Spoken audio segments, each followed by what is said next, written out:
Hello everyone, welcome back with Onshape basic tutorials how to change units. Okay, first in here I will create new drawings. You can click create icons and click documents. So we use this default names. Click create public document.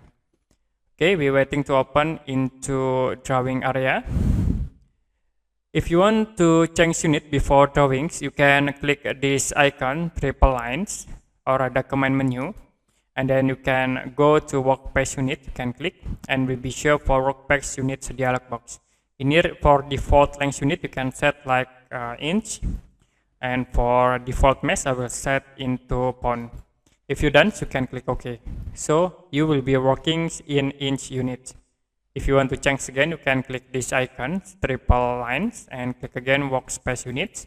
And we set into millimeter, and also for mesh unit we can set into kilograms. Click OK to apply. Okay, that's it, how to change units in Onshape. And if you have any question about this tutorial, you can comment below this video.